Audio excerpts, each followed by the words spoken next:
Grabe Rina, may bagong nagpapasaya sa kanya, no? So, yan po ang ating pag-usapan for today's video. Kung bago ka pa lang sa akin channel, please subscribe po, like, and pakit na rin po natin guys ang notification bell upang ma-update po tayo tuwing ako pinag-upload patungkol sa Team Kalingap. No? And please support din po natin sila Ate Roda, Kalingap Rab, Kuya Bal. Lahat po ng mga netizens are mga Kalingap team na nagsusuporta at handang tumulong po. No, so alam niyo ba guys, ang ating pag-usapan ay yung pinakaunang princess sa Team Kalingap ay walang iba kundi itong si Rina. So, kung mapapansin po natin yung last na vlog po nila Ate Roda ay kita naman po natin yung malaking pagbabago ni Rina hanggang ngayon po at binahagi ito ni Ate Roda at handa pa rin na tulungan at halimbawa guys, handa pa rin nila na ibigay po yung kasiyahan ni Rina. Lalo na pa man sila 1TV na handang tumulong at iba pang kasama nila.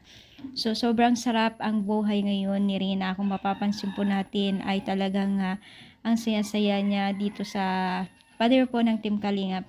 Sa mga hindi po na or mga nagsasabi po na hindi na vlog si Rina, yun po si Ate Roda na po kasi ang may hawak yan bilang isang kasamahan po nila Kalingap Rab. So, baga si Ate Roda ang nagpo-focus sa kanya ngayon at nag-aalaga.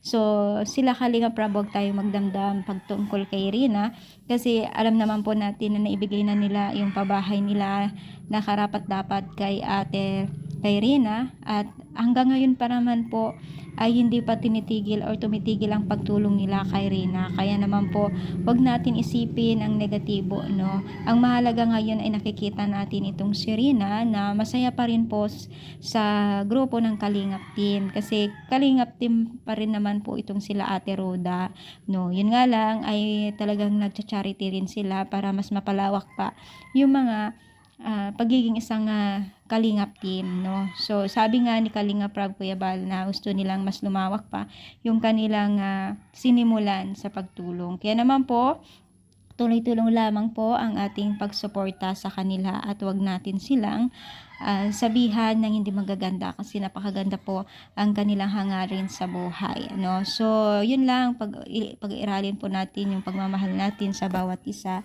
At kung meron ba tayong sasabihin or komento ay please subscribe po or comment lang po dito sa baba.